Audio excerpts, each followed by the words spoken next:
विद्यार्थी मित्रांनो, इयत्ता 9वी भूमिती पॅरलल लाईन्स या प्रकरणामधील एका प्रमेयाची सिद्धता या भागामध्ये आपण अभ्यासणार आहोत.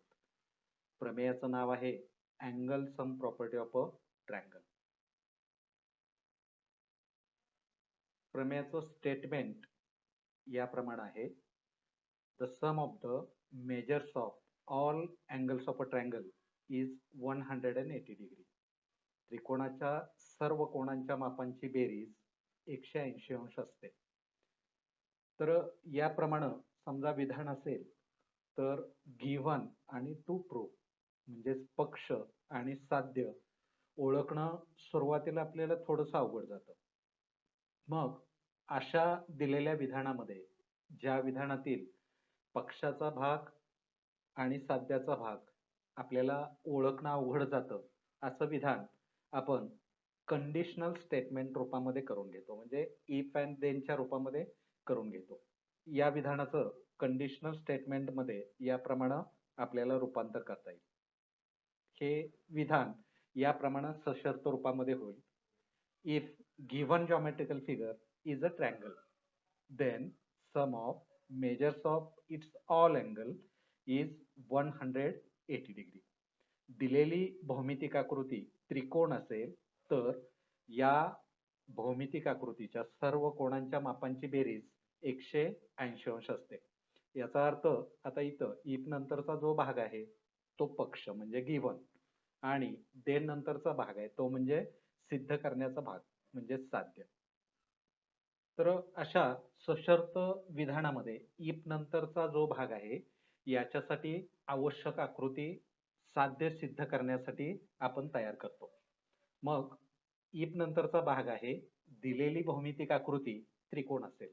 याचा अर्थ देन नंतरचा भाग सिद्ध करण्यासाठी आपल्याला आवश्यक आहे कोणत्याही प्रकारचा कोणत्याही मापाचा एक त्रिकोण. मग कोणत्याही प्रकारचा त्रिकोण एबीसी विचारात घेऊया. तर इफ नंतरचा भाग आकृतीवरून रूपांतरित करून गिव्हन म्हणून याप्रमाणे आपल्याला मांडता येईल. तर गिव्हन याप्रमाणे होईल. त्रिकोण एबीसी हा कोणत्याही प्रकारचा त्रिकोण आपण विचारात घेतोय. मग गिव्हन होईल triangle ABC is any type of triangle. मग तो बाजूवरून किंवा कोणावरून कोणत्याही प्रकारचा असेल तरी चालेल. आपल्याला केवळ कोणत्याही प्रकारचा त्रिकोण आवश्यक आहे. आपण विचारात घेतोय त्रिकोण एबीसी. देन नंतरचा भाग आपल्याला सिद्ध करायचा आहे. त्रिकोण एबीसी आपण विचारात घेतला. प्रत्येक त्रिकोणाला 3 कोण असतात. मग या त्रिकोणाच्या सर्व कोणांची म्हणजे 3 कोणांच्या मापांची बेरीज आपल्याला 180 अंश असते असं सिद्ध करायचं आहे. मग आता साध्य आकृतीवरून रूपांतरित करूया. ते याप्रमाणे होईल. अँगल ए म्हणजेच अँगल बीएसी, अँगल बी म्हणजेच अँगल एबीसी आणि अँगल सी म्हणजेच अँगल एसीबी या सर्व कोणांच्या मापांची बेरीज 180 अंश आहे असं आपल्याला सिद्ध करायचं आहे. मग साध्य होईल major angle BAC plus major angle ABC plus major angle ACB equals to 180 degree. मग आता जी आवश्यक आकृती आपण तयार केली केवळ या आकृतीवरून या साध्यापर्यंत आपल्याला जाता नाही येणार. मग या आकृतीमध्ये एक रचना आपल्याला करावी लागेल. त्रिकोणाचे 3 शिरोबिंदू ए, बी किंवा सी यापैकी कोणत्याही एका शिरोबिंदूतनं त्या शिरोबिंदू समोरच्या बाजूला आपल्याला समांतर रेषा काढावी लागेल. म्हणजे समांतर रेषेबाबतची जी प्रमेय आहेत ती आपल्याला वापरता येतील. मग आता या त्रिकोणाच्या शिरोबिंदू ए मधून जाणारी आणि बीसी ला समांतर असणारी रेषा डी काढून घेऊया. तर याप्रमाणे आकृतीमध्ये आपण रचना केली. शिरोबिंदू ए मधून जाणारी आणि बाजू बीसी ला समांतर असणारी रेषा डी आपण या आकृतीमध्ये काढली. मग हा जो बदल आपण करतोय याला म्हणायचं कन्स्ट्रक्शन. तर कन्स्ट्रक्शन याप्रमाणे होईल. Draw a line D parallel to side BC of triangle ABC through vertex A. बिटवीननेस होईल डी डॅश ए डॅश आता विचार करूया की आपल्याला 3 कोणांच्या मापांची बेरीज दाखवायची आहे 180. मग सुरुवातीला उजवी बाजू आपल्याला मिळवता येईल का असं विचार करूया. आकृतीमध्ये लिनियर पेअरच्या 2 जोड्या आपल्याला दिसतात. कोण DAC आणि कोण EAC. ही एक लिनियर पेअर आहे आकृतीमध्ये आणि दुसरी लिनियर पेअर आहे DAB आणि BAE. हे 2 कोण परस्परांची रेषीय जोडी तयार करतात. मग लिनियर पेअरच्या गुणधर्मानुसार by property of linear pair sum of angles in a linear pair is 180 degree. उजवी बाजू आपल्याला मिळवता येईल. मग आता अँगल DAC आणि अँगल EAC साठी लिनियर पेअरचा गुणधर्म वापरूया, म्हणजे उजवी बाजू सध्याची आपल्याला मिळेल. सुरुवात करूया. Angle DAC and angle EAC is a linear pair of angle. ही कोणांची रेषीय जोडी आहे. मग कोणांची रेषीय जोडी असेल तर या दोघांच्या मापांची बेरीज 180 अंश by property of linear pair of angle. आता ही प्रॉपर्टी वापरूया. Therefore major angle DAC plus major angle EAC equals to 180 degree by property of linear pair of angle. तर याप्रमाणे उजवी बाजू आपल्याला मिळेल. याप्रमाणे कोण DAC आणि कोण EAC साठी लिनियर पेअरचा गुणधर्म आपण वापरला. आता आकृतीमध्ये हा कोण DAC बघूया. कोण DAC हा 2 कोणांचा मिळून बनलाय. कोण DAB आणि कोण BAC हे परस्परांचे 2 संलग्न कोण आहेत. कोण DAB आणि कोण BAC या 2 कोणांचा मिळून आपला कोण DAC तयार होतोय. मग कोण DAC चं माप होईल या 2 कोणांच्या मापांच्या बेरजेइतकं. याचा अर्थ कोण DAC आपल्याला बेरजेच्या रूपात मांडता येईल, कारण तो 2 संलग्न कोणांचा मिळून तयार होतोय. मग आता हा कोण बेरजेच्या रूपामध्ये मांडूया बाय अँगल ऍडिशन पोस्टुलेट. कोणाच्या बेरजेचा गुणधर्म वापरून major angle DAC equals to major angle DAB plus major angle BAC. मग वरच्या विधानामध्ये आता हा कोण DAC याप्रमाणे बेरजेच्या रूपात आपल्याला मांडता येईल. म्हणजे पुढचं विधान आपल्याला याप्रमाणे मिळेल. DAC च्या जागी ठेवून देऊया major angle DAB plus major angle BAC. या दोघांच्या मापांची बेरीज आहे मेजर अँगल DAC प्लस मूळचा कोण major angle EAC equals to 180 degree. मग साध्यात आपल्या बघितलं तर साध्याची डावी बाजू सुद्धा आहे 3 कोणांच्या मापांची बेरीज. उजवी बाजू तर आपल्याला मिळाली 180 अंश. मात्र कोण DAB हा आपल्या त्रिकोण ABC चा कोण नाही. कोण BAC हा त्रिकोण ABC चा कोण आहे आणि 3 नंबरचा कोण EAC हा सुद्धा कोण ABC चा कोण नाही. याचा अर्थ कोण DAB आणि कोण EAC या विधानामधनं, विधान नंबर 1 मधनं कमी करून तेवढ्याच मापाचे कोण आपल्याला या विधानामध्ये ठेवावे लागतील. मग आता कोण DAB च्या जागी त्रिकोण ABC चा एखादा कोण ठेवता येतोय का बघूया.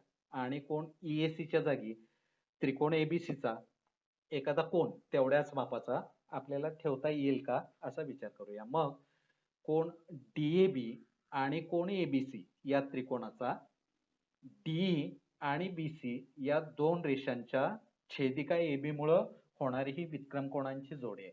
मग आपण रचना याप्रमाणे केली की DE बाजू BC ला समांतर काढले रचनेमध्ये आणि छेदिका AB मुळे होणारी ही विक्रम कोणांची जोडी आहे. रेषा समांतर आहेत म्हणून होणारी ही विक्रम कोणांची जोडी एकरूप. याचा अर्थ DAB च्या जागी कोण ABC आपल्याला ठेवता येईल अल्टरनेट अँगल्स थेरम वापरून. याचप्रमाणे DE समांतर आहे BC ला आणि ट्रान्सव्हर्सल मात्र बदलते. AC ही ट्रान्सव्हर्सल आहे साइड AC म्हणून या ट्रान्सव्हर्सल मुळे होणारे कोण EAC आणि कोण ACB हे अल्टरनेट अँगल्स आहेत. DE समांतर आहे BC ला. मग रेषा समांतर असतील तर छेदिकेमुळे होणारे अल्टरनेट अँगल्स म्हणजेच विक्रम कोण एकरूप. याचा अर्थ EAC आणि ACB ही सुद्धा कोणांची जोडी एकरूप आहे. मग आता अल्टरनेट अँगल्स थेरम वापरून अँगल DAB आणि ABC आपल्याला एकरूप दाखवता येतील. त्याचप्रमाणे EAC आणि ACB ही कोनांची जोडी सुद्धा एकरूप दाखवून या विधान नंबर 1 मध्ये DAB च्या जागी कोन ABC ठेवता येईल आपल्याला आणि कोन EAC च्या जागी कोन ACB ठेवता येईल. मग आता सुरुवातीला या कोनांच्या जोड्या एकरूप दाखवून घेऊया. अल्टरनेट अँगल्स थेरम आपल्याला वापरायला लागेल यासाठी. मग अल्टरनेट अँगल्स थेरम वापरण्यासाठी पहिल्यांदा आवश्यक माहिती मांडूया. Line DE is parallel to side BC and side AB means line AB is the transversal. म्हणून होणारी ही विक्रम कोनांची जोडी एकरूप. Therefore, angle DAB congruent angle ABC by alternate angles theorem. DE आणि BC समांतर असून AB या छेदिकेमुळे होणारी ही विक्रम कोनांची जोडी आहे, म्हणून ही विक्रम कोनांची जोडी एकरूप. आता याचप्रमाणे कोन EAC आणि कोन ACB ही विक्रम कोनांची जोडी एकरूप दाखवण्यासाठी अल्टरनेट अँगल्स थेरम वापरूया. मग आता अल्टरनेट अँगल्स थेरम वापरण्यासाठी मगाचप्रमाणे आवश्यक माहिती पहिल्यांदा मांडूया. Line DE is parallel to side BC and side AC means line AC is the transversal. Therefore, angle EAC congruent angle ACB by alternate angles theorem. आता ज्या विधान 1 मध्ये 2 आणि 3 मधल्या समान किमती आपल्याला ठेवायच्या आहेत, हे विधान नंबर 1 परत एकदा खाली घेऊया. विधान नंबर 1 आपले याप्रमाणे आहे. Major angle DAB plus major angle BAC plus major angle EAC equals to 180 degree. हे मानलंय आपण, मगाशी सिद्ध केलंय आपण. मग आता DAB च्या जागी विधान नंबर 2 मधून तेवढ्याच मापाचा या त्रिकोणाचा कोन ABC ठेवून देऊया आणि या विधानातील तिसऱ्या कोनाच्या जागी मापकोन EAC च्या जागी तेवढ्याच मापाचा कोन ACB विधान नंबर 3 मधून ठेवून देऊया.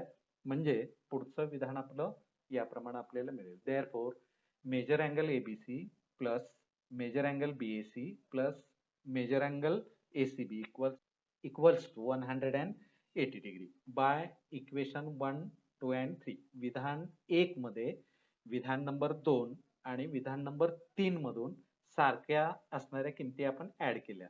DAB च्या जागी तेवढ्याच मापाचा ABC ठेवला आणि EAC च्या जागी तेवढ्याच मापाचा कोन ACB ठेवला. मग आता कोन B, कोन A आणि कोन C हे तिन्ही कोन आपल्या त्रिकोण ABC चे कोन आहेत आणि या तिघांच्या मापांची बेरीज मिळते आपल्याला 180. मग आता साध्याप्रमाणे विधान आपलं करून घेऊया. Therefore, major angle BAC plus major angle ABC plus major angle ACB equals to 180 degree. याचा अर्थ डावी बाजू आहे त्रिकोणाच्या 3 कोनांच्या मापांची बेरीज आणि उजवी बाजू आहे 180. याचा अर्थ त्रिकोणाच्या 3 कोनांच्या मापांची बेरीज 180 अंश असते, हे सिद्ध होते. Hence, the sum of measures of all angles in a triangle is 180 degree.